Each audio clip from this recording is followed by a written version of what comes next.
উনি নিচে পড়ে যাবেন। শিব মন্দিরে প্রদীপ জ্বালেন, কেমন জ্বালেন মা? একটা প্রদীপ নিয়ে যান, সলতে না বলতে করে সলতে, দুটো সলতে দেন। দেখুন প্রত্যেকটা জিনিস ভুল করে, ভগবানের কৃপা লাভ হবে কি করে?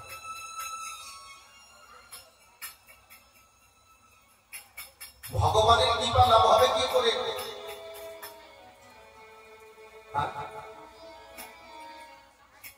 আপনি প্রদীপ জ্বালছেন শিব মন্দিরে, নিয়মকে জানেন না, প্রদীপ জ্বালার ফলটা পাবেন কি করে?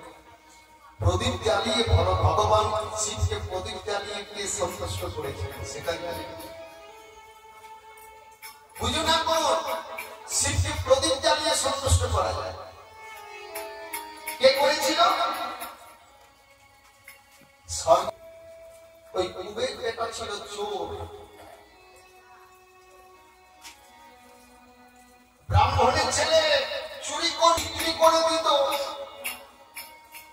ঘর থেকে ত্যায্যপত্র করে বার করে দিয়েছিল, 3 দিন 4 দিন খাইনি, ক্ষুধার জ্বালায় শিব মন্দির খুলে দেখছে প্রদীপ জ্বলছে, দেখা যাচ্ছে না, নিজের বস্ত্রে ছিঁড়ে আগুন ধরিয়ে মানে আলোকিত করে দেখছে শিবের মাথায় কিছু আছে, ধরা পড়ে গেল। গ্রামের লোকের কাছে ধরা পড়ে গেল, রাজার কাছে নিয়ে গেল, তার মৃত্যুদণ্ড। এত দয়াল শুভ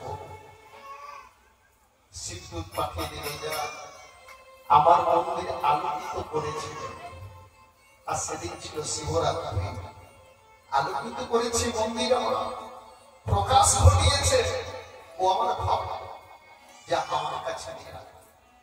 পরে আবার জন্ম রাজা বলে, তার একটাই ব্রত, সবাই শিব মন্দির তৈরি করো, প্রতি গ্রামে শিব মন্দির থাকে যেন, আর সন্ধ্যেবেলায় প্রদীপ জ্বালবে, আর রাজাও প্রদীপ জ্বালবে। হঠাৎ প্রাণ ত্যাগ করলো, পরের জন্য সে কুবেরের পথ পেয়ে গেল স্বর্গে গিয়ে। প্রদীপ জ্বালিয়ে যদি কুবের হতে পারে, আমাদের ঘরে শান্তি আসবে না কেন? তবে নিয়মটা জানা যায়, নিয়ম না জানলে হবে না। যখনই শিব মন্দিরে প্রদীপ জ্বালবেন, ওই দুটি সত্যি চলবে না, আর একটা সত্যি চলবে না, লম্বা সত্যি। এখানেই তো নিয়ম। তুলো দিয়ে গোল নিচে থাকবে, আর সরু করে তুলবে, মাঝে দেবেন, তেলের মাঝে দেবেন, প্রদীপটার মাঝে, তেলটার মাঝে, আর যেন মোমবাতি জ্বলে সেটি মাঝে জ্বলবে, তবে শিব সন্তুষ্ট হবে। প্রেম সে বলো রাধে রাধে,